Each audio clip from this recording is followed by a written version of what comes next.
Tapos na ang third day ng impeachment trial ni VP Sara. Sa pagtalakay sa reklamong grave threat, hindi lang ipinunto ang pagbabanta umano ng bise sa Pangulo, kundi kinwestiyon kung ano ang nagtulak sa kanya para humantong dito.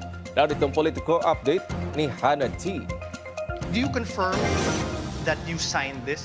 Automatic daw na kailangang imbestigahan ng NBI ang banta sa Pangulo at iba pang mahahalagang opisyal ng gobyerno.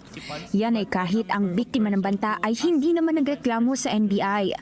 Ito ang sinabi ng kauna-unahang testigo ng impeachment trial ni VP Sara pagdating sa assassination plot ng bise laban kina PBBM, First Lady Liza at dating Speaker Martin Romualdez.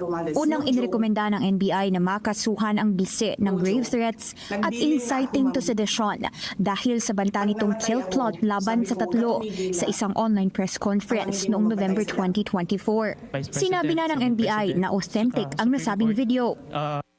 Ang basis namin doon, Your Honor, is yung primary objective namin to investigate cases to the threat to the President, Vice President, Senate President, Supreme Court. And if we found that the evidence is enough that there is a crime committed, we will file a case because that's the output of our investigation, sir. Tanong naman ni Senator Judge Alan Peter Cayetano, inimbestigahan din daw ba ng NBI ang paunang pahayag ni VP Sara na kaya niya nabanggit ang kill plot ay dahil may banta rin sa buhay niya. Sagot ng NBI, sinubukan daw nila ito at inimbitahan pa nga noon ang bise na bumisita sa kanilang opisina para dito.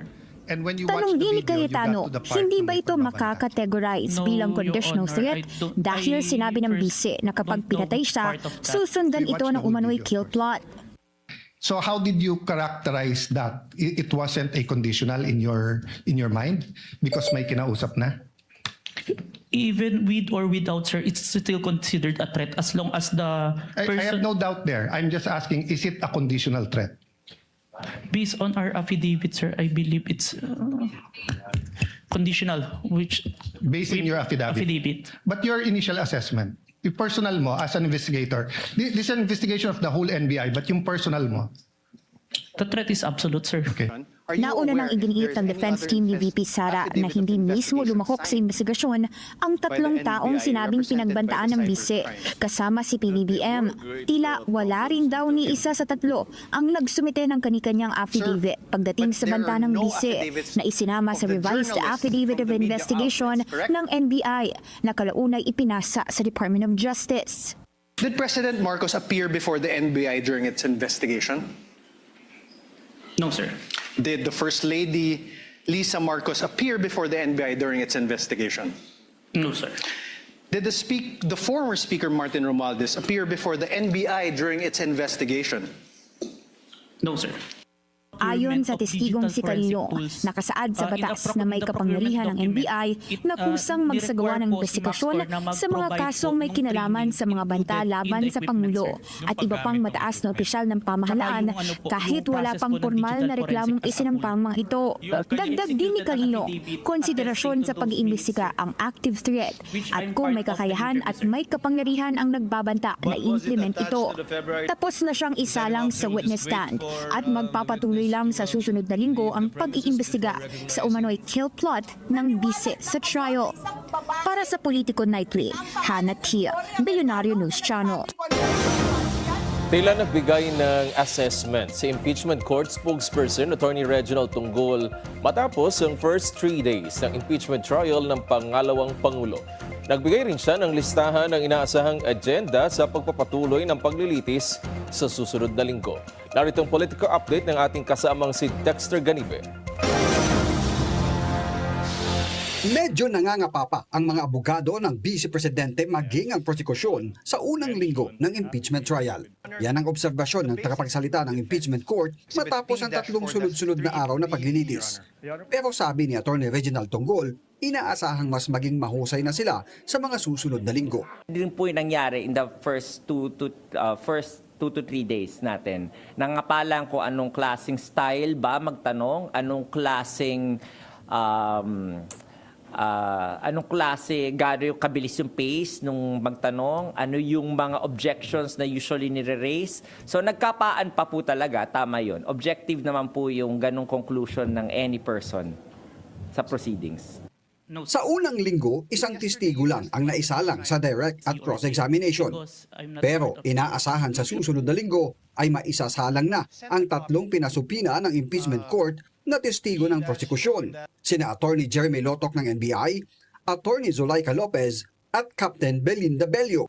Samantala, idadaan naman ng impeachment court sa isang oral argument bago pagpasyahan ang mosyon ng prosekusyon na ipasupina ang mga bank records ng bise.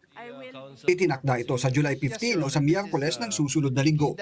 At sa halip na tig-1 oras, para ilahad sa open court ang kanilang argumento, tig-10 minuto ang ibibigay ng korte sa depensa at prosekusyon.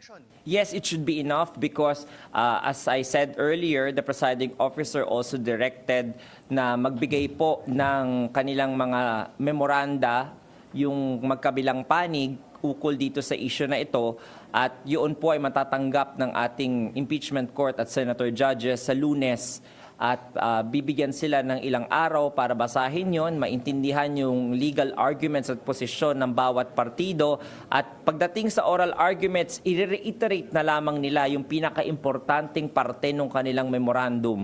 Pagtitiyak ng impeachment court spokesperson, aasahan ang magiging pasya matapos ang oral argument kung aaprubahan o hindi ang mosyon ng prosekusyon na ipasupina ang bank records ng VP. Ang bank records ng VP ay gagamiting ebidensya ng prosekusyon para sa Article 2 ng Articles of Impeachment o ang umano'y ill-gotten wealth ng Vice Presidente. Samantala, nagdesisyon na ang impeachment court na magkaroon na ng 15 minutes break sa kalagitnaan ng pagdinig para makapag-relax saglit ang mga senator judges at makapaghanda rin ang 2 panig sa susunod nilang mga hakbang. Nagpaalala naman ang presiding officer sa mga senator judges na mag-keep quiet habang ongoing ang paglilitis. A request has been brought to the presiding officer to request as well the senator judges to lower the tone of conversational voices because I think where you're seated is an echo chamber. Naririnig sa iba't ibang sulok ng plenaryong ito yung mga sinasabi din ninyo at hindi rin nakakapag-concentrate yung ilan sa ating mga kasama na nakaupo sa paligiran ninyo. Dexter Ganibe, Abante.